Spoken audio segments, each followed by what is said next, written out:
When someone tells you that you are obsessed, well, they mean it as cutting you down. They don't mean it for a compliment. But I beg to differ. What am I talking about? Stay tuned. Let's go through it. I'm Cristy Code Red, and you're listening to Rebel Weight Loss and Lifestyle, where we believe food holds the power to heal or poison, and we believe our society has been misled regarding proper nutrition and weight loss. You're in the right place if you're looking for some straight up truth, because I'm here to shed light on the lies and brainwashing that has taken place over the past 5 decades. Thanks so much for listening. Welcome back to another episode of Rebel Weight Loss and Lifestyle. I'm your host, Cristy Code Red, author, entrepreneur, retired professional boxer. And we're going to talk about something kind of unusual this morning. We're going to talk about being obsessed, because that has a negative connotation, doesn't it? When somebody says, he's just obsessed about it, that automatically causes you to have just like a visceral reaction. Like you bristle at the thought of being accused of being obsessed. And when someone is saying it to you, or when someone is saying it to someone about something, they are not paying them a compliment. They are using it as something that is bad and something that person needs to fix. And a lot of times people say that to us rebels, don't they? They talk about how we are obsessed with real food, water, and sleep. We've become obsessed with this lifestyle or changing our lifestyle. And they're cutting us down. They're trying to give us a backhanded, well, I was going to say a backhanded compliment. I think it's a backhanded compliment. Some people are just flat out rude about it. They're like, you just need to stop being so obsessed about this. Well, let's talk about how people in our culture, people in our society are obsessed with things, and how nobody bats an eye at that. Let me take you back to the year 2000 when I married Jason Nickel. Jason Nickel was recruited by Ole Miss, a Division I college in Mississippi, in Oxford, Mississippi, to play football for them. Jason he played as a running back and as a fullback. He played under Tommy Tuberville and David Cutcliffe. And he played all through his college time there at Ole Miss. Now, does anybody know anything about Ole Miss football? Does anybody know anything about the SEC and their obsession with football? By the way, we're going to be saying that word a lot during this podcast. If you know anything about Ole Miss, about the Ole Miss Rebels, hotty toddy, gosh almighty, you guys know the cheer, who the hell are we? Hey, flim, flam, bim, bam, Ole Miss, by damn. That's the chant. People at Ole Miss Rebels, Ole Miss alum, Ole Miss fans, they are completely and totally crazy about Ole Miss football. The South in general, they love their football. But ESPN called Ole Miss tailgating the holy grail of tailgating. They have been voted number 1 for decades for the best tailgating. And why is that? Well, let me paint a picture for you. You can even Google this and you can look it up yourself. Now, I lived it as Jason Nickel's wife.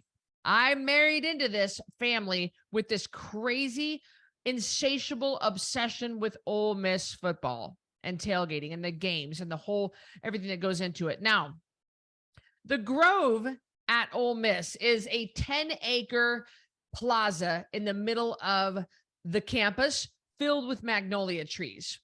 Roughly 50 to 100,000 people gather in the Grove to tailgate before football games. And they set up these tents, but it's not like what you think. These tents have chandeliers. They have gourmet food and drinks. They have elaborate tablecloths, china for utensils. Everything is extremely meticulous. Everything is very beautiful and high end. Chandeliers, guys, hanging in these tents. Not all the tents, but most of them. They have these silk tablecloths, these they lay down this red carpet. Of course, the Ole Miss colors, red, white, and blue, and everything is red, white, and blue. The people, the fans, the alumni, anybody who comes to tailgate in the Grove, you are expected to dress in your Sunday best. Girls wear either a romper or a jumpsuit or a new cocktail dress. You can wear a hat if you want. Men wear button-down shirts, khakis, and nice shoes and a belt. Nobody dresses like a slob. You can also wear cowboy boots. You can wear a nice hat, but you are expected. A lot of guys wear sport jackets and a tie. You are expected to dress to the night. Everybody, not just the football players, everybody who tailgates in the Grove, you are expected to dress like this. High heels, nylons, jewelry, the whole 9 yards. And they start tailgating early in the day, and it goes all night. People have sometimes Wi-Fi in their tent. They have TVs set up in their tent. And you just go from tent to tent to tent, and they go around. They see the people that they know. They visit people that they know. And this is a huge part of most of the people, the alumni, the fans, the family members. This is a huge part of their lives for generation after generation after generation. The tent location is usually kind of, you can't own it, but that spot is reserved for certain families. And it is a huge deal. Now, because Jason Nickel, my ex at the time, my husband at the time, because he was Ole Miss alum, he was majorly into this tailgating thing. And I married into this. Now, I absolutely hate football. And I didn't hate it as bad as after I went through this experience. Because at the time that I was married to Jason, I didn't understand football. I wasn't a football fan, but I certainly didn't understand Ole Miss and their tradition, their deep-rooted traditions. And of course, the South is just, you've got just deep-rooted traditions in the South anyway. All kinds of religious traditions, family traditions, hunting, fishing, all kinds of the way that they run their families, the way that they live their lives is deep-rooted traditions. And Ole Miss or wherever in the South, whether you're, whether it's LSU or whether it's Mississippi State or whatever, Alabama, whatever, whatever school in the SEC that you are a fan of, that's usually you are that obsessed at that school. But Ole Miss definitely takes the cake. You can look that up. It has been voted #1. The fans there are unbelievably loyal. So I married into this obsession with Ole Miss football and tailgating. And I did not understand it, and I wasn't taught about it. I was thrown right into it. Now, I was kind of fat back then and very unhappy. I didn't understand nearly a fraction of what I understand now. Remember, this is 23 years ago, about health and about food and about nutrition. I was overweight. I was super unhappy with myself. And then you go into a school that is known for their gorgeous, skinny girls that are dressed to the nines. Jason and I didn't have enough money for me to buy new dresses on every game, but that's what these girls did. They bought a new dress every game. So I didn't own a lot of dresses. I couldn't fit into a lot of dresses because I was fat. And I definitely didn't fit in because I didn't look like the other girls.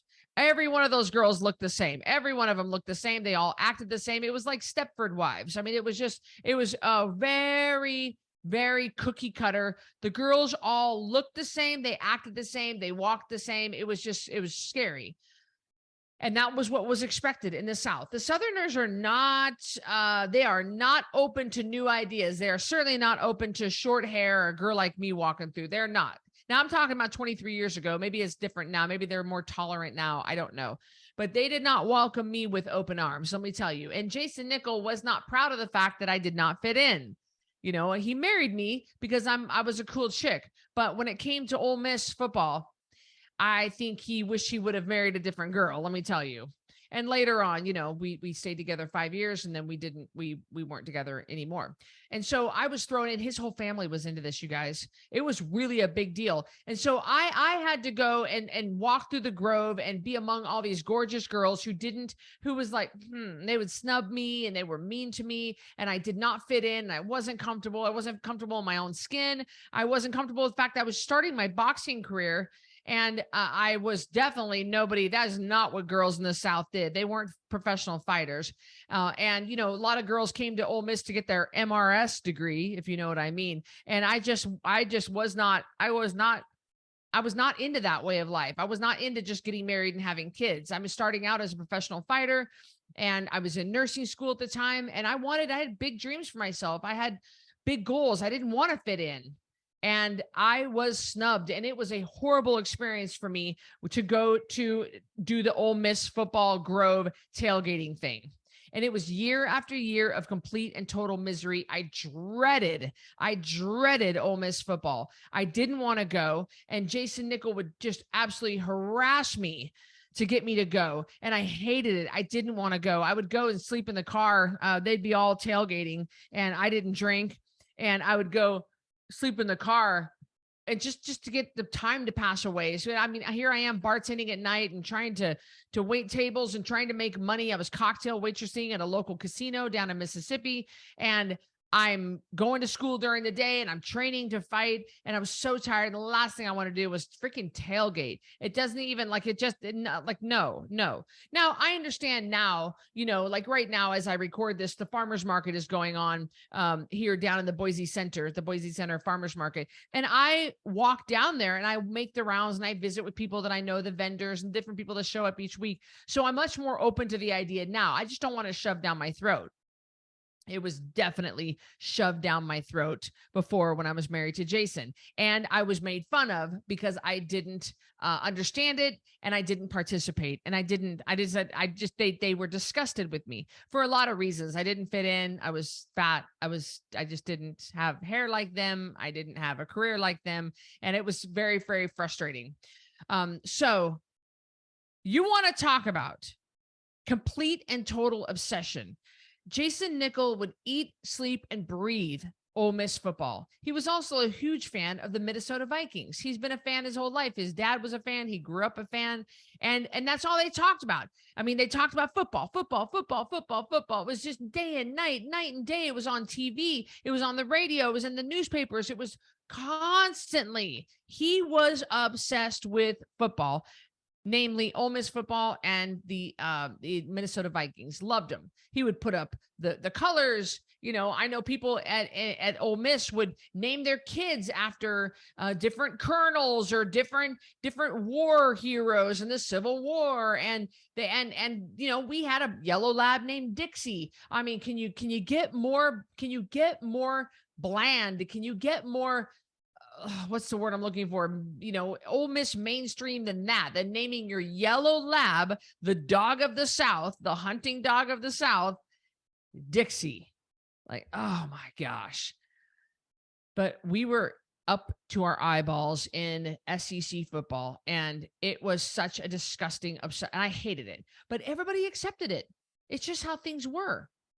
And that would be considered a huge obsession, but nobody said anything about that. Nobody said anything about that. People make fun of, I got to say, exercise has nothing to do with weight loss. You can lose all the weight you want without ever having to exercise. But it is a hobby of mine to bodybuild. And I did a competition in April of 2023. I plan on going back and doing another competition, maybe more. I'm 47. I don't know how many years that I have left doing these competitions. I would like to do this for another 10 years. And I love the hobby. But at the Mecca gym, I have a gym here at my hotel. I live on the 14th floor. My gym is on the 5th floor. It's extremely convenient, and I use the majority of the time I use that. But at the Mecca gym, where I trained for my bodybuilding competition, is for my transformation for those 8 months for my show coming out in October of 2023.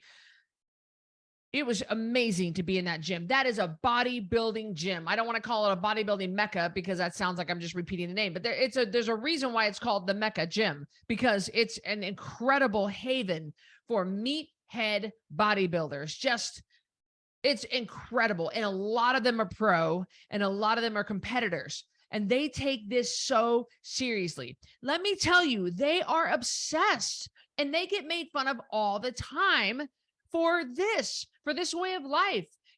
People look at them and they say, well, you're God, what's wrong with you? You don't ever get to go out. Don't you ever want to go out? Don't you ever want to sit and go to a movie and have movie popcorn? Don't you ever, no, they don't. This is their life. This is what they love. This is what makes them happy. Being at the gym with their friends. That's what makes these guys happy. And when I'm around that environment, it sharpens my discipline. It sharpens my desire to want to level up my game and be an even better, harder, more driven athlete. And I love being at the Mecca because I'm among all my friends there who eat and think and sleep bodybuilding. And it is so great. And people make fun of them. People call us obsessed because we are. What's wrong? Why are they making fun of us for that? But it's okay to be completely out of your mind crazy about a football team. So people are choosing to use exercise and bodybuilding and staying away from drugs and alcohol and getting their sleep every night because all that pours into how they're going to look on stage. They're choosing that lifestyle and they get called obsessed. But they're choosing a lifestyle of eat, sleep, and breathe some football team down in the South, and that's okay? No, it's not okay. The lifestyle that these guys choose, the competitive bodybuilding lifestyle, the thing that makes it different than other sports is that what you do right now, today, will show up on your body a year from now. You can't undo the mistake. It will show up. The mistakes that you made now, or I don't want to say the mistakes because nobody's shoving crap in your mouth. The choices that you make right now, today, on Sunday, in July of 2023, is going to show up on your body on stage in the spring of 24. I kid you not. That's how strange the sport is. So you have to be obsessed to be any good, to stand out. To win, to be competitive. You've got to it starts now. It starts now. And so people call bodybuilders obsessed because their whole life revolves around getting their water in, getting their supplements in, making sure that they hit the gym on a regular basis, make sure they get their steps in, they get their daily cardio in.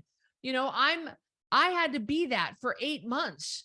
I had to be obsessed. I had to be super militant about my time, about when I woke up, and about, running with Hazel. My life really shrunk down into just 4 things that I could put my time into. And I did. And I got called names all the time. I got called obsessed. Well, I had to in order to make the transformation that I made. But I ask you, what's so wrong with that? What's wrong with that obsession? Because I know people who are obsessed with diners, drive-ins, and dives, Guy Fieri. And what they do is they make a point to take all their vacation days going and visiting every single diner, drive-in, or dive that's on Guy Fieri's episodes. That's what they do. That's what they travel to town to town to town to town, state to state to state to state, where he reviews these restaurants and he tries certain, and then that's what they do. They follow Guy Fieri around and they try out these diners. They use their vacation time and their hard-earned money and they put miles on their car just to go try out those diners. That's a pretty big obsession. That's their hobby. And it's revolving around unhealthy food. It's revolving around fattening, high sugar, high processed food with a ton of seed oils, with a ton of sugar. And nobody says anything about that. Nobody says that, hey, you're spending all your time just eating at these diners that are featured on this show. Do you think that's the right thing for your health? Nobody says anything about that. Nobody says anything about that obsession. But Katie bar the door, if you want to be healthy and in shape and strong and concentrate on your sleep, and concentrate on getting your water in. Oh, Katie by the door. Oh, you're obsessed. You don't have a balanced lifestyle. I'm looking around here at 88% of this country overweight and sick and obsessed with a whole lot of other stuff that does their health no good. Nobody says anything to them. I don't know why that can't be our focus. Why is it that someone who consumes Code Red content, we've got the podcast. Thank you for watching. We've got my Instagram. I post 22 to 20 to 30 times a day on my stories. I post probably 6, 7, 8 times a day in my newsfeed. I post regular TikToks. I post on YouTube regularly. I post on Facebook regularly. I share my life with you. We have the Code Red Network. We post regularly. You don't even have to be on social media. You can just be in the Code Red Network where you're not bombarded with other stuff. We have a ton of content. What's wrong with someone who just wants to consume Code Red content? Because it's good, clean, motivational, disciplined, inducing content. But because you want to consume Code Red content and you want to show up for the Ringside Lives on Tuesday, Thursday, Sunday, that you're excited for my VIP messages to come through morning, noon, and night, that you love our VIP breakfast once a month, that you love the fact that we have, you get your customized supplement box in the mail. You love that. You love VIP. You love Code Red. You love the content and you consume a lot of it. And you say that to somebody or somebody finds out, oh my gosh, that Sally lady, man, she's just drank the Kool-Aid. Well, what's wrong with that? Because would you rather me be obsessed with just eating at diners all over the country, riddled with fatty, unhealthy, fattening foods? Because that's the alternative. Or obsessed with a football team and these players that I'll never get to meet. I hold them up as gods. I mean, some of these people are obsessed with movies and celebrities, and all they do all day long is scroll through TikTok. And they like, I know a girl that is in Meridian. She is over the top crazy about Robert Downey Jr. I've met him before, by the way. I did a boxing session with him in New York City, but I'm not starstruck with celebrities. I have never been. I never will be. I've been around enough of them. They're just like us. They just have a lot more money and usually a cocaine habit. And this girl, oh my gosh, she can't even talk about him. She can't even think of, I mean, she's over the top insane about him. Like she's just crazy, like over the top. She collects things about Robert Downey Jr. She talks about him. She can't talk about him without getting flustered. You're telling me, what the heck is that?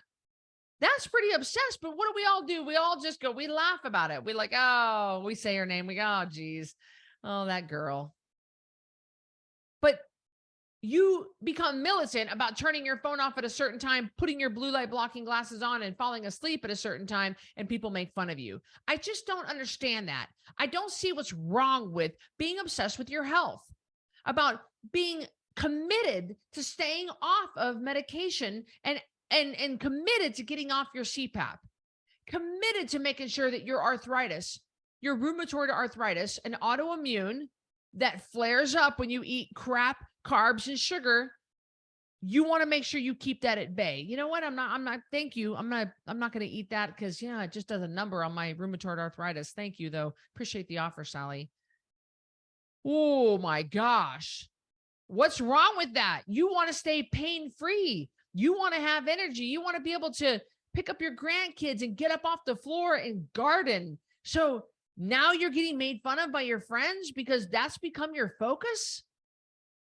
I can tell you that I've gone through periods of my life before Code Red where my focus was just, when can I get the next Diet Coke? I mean, I'd go from gas station to gas station. I couldn't stop thinking about Diet Coke. I was so addicted. I loved Diet Coke. I would drink it morning, noon, and night constantly.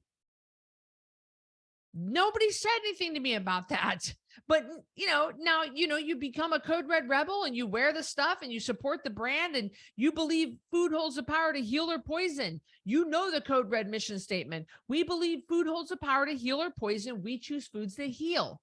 We believe society has been misled regarding proper nutrition, and we're committed to spreading the truth. The Code Red lifestyle brings hope and healing, and it's our job to support, educate, inform, and love our society without judgment. We are Code Red rebels. What's wrong with believing that? Does it say anything in there about being a pedophile? Does it say anything in there about cutting the heads off of chickens? Does it say anything about collecting dead puppies? My goodness. We're obsessed with good health. We're obsessed with enjoying life, not based around crap food.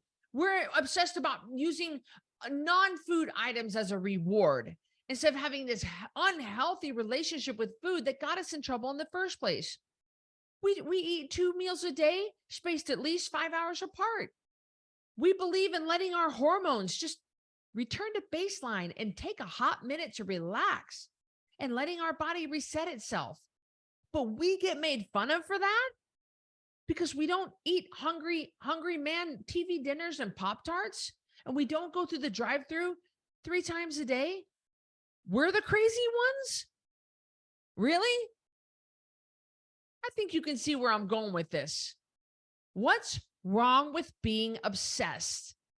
And what I'm referring to is being an obsessed Code Red rebel, or being obsessed with good health, or maybe being obsessed with exercise. As long as you understand, exercise is not a way to address your weight problem. We do exercise once we get to maintenance. Everybody's got to do daily cardio and weightlifting and maintenance to the best of your ability.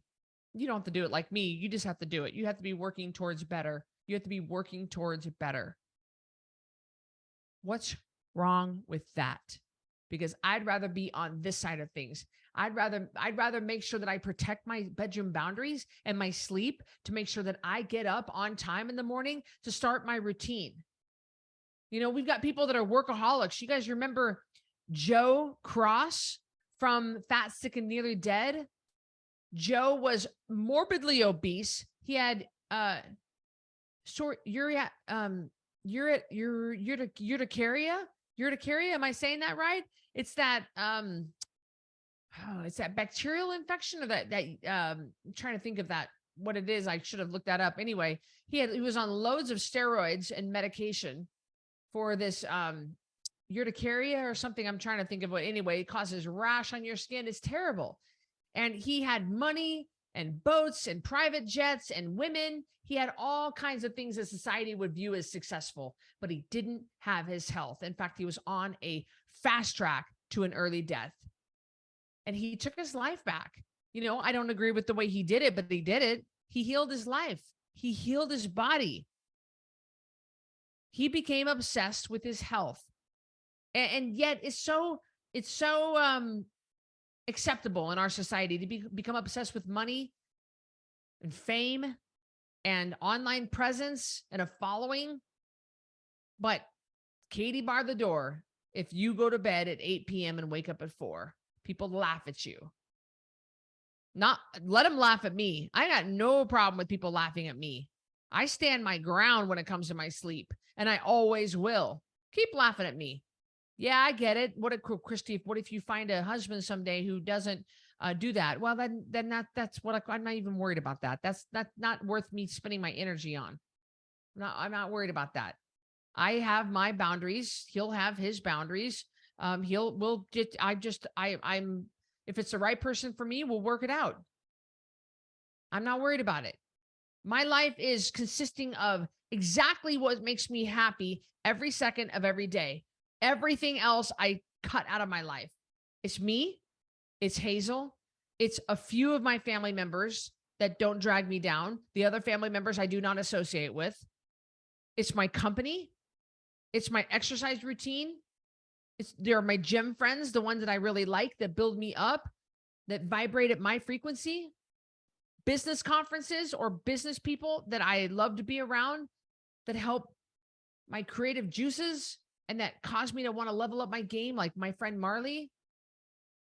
I have a very, very, very small circle of things and people that I will associate with. All else, it's my spiritual health.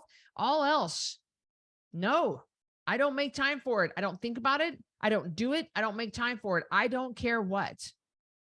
but I drive a hard sale here. Like I'm not going to take risk on this. I am obsessed with those 4 things in my life, 5 things in my life. And that's it. I don't have the bandwidth for anything else. And I don't care who is offended. What's wrong with that? Just because I don't watch hockey, just because I don't dress up with the jersey and I don't scream with the big giant foam finger, then I don't obsessively watch TikToks all day long. It's society that puts this kind of stuff on us, that it's okay to be obsessed with that, even though it's unhealthy. Like it's a really bad habit. It doesn't feed your spiritual man. It doesn't cause you to level up in your business. It doesn't make your health any better, but society says it's okay. So nobody says anything about it.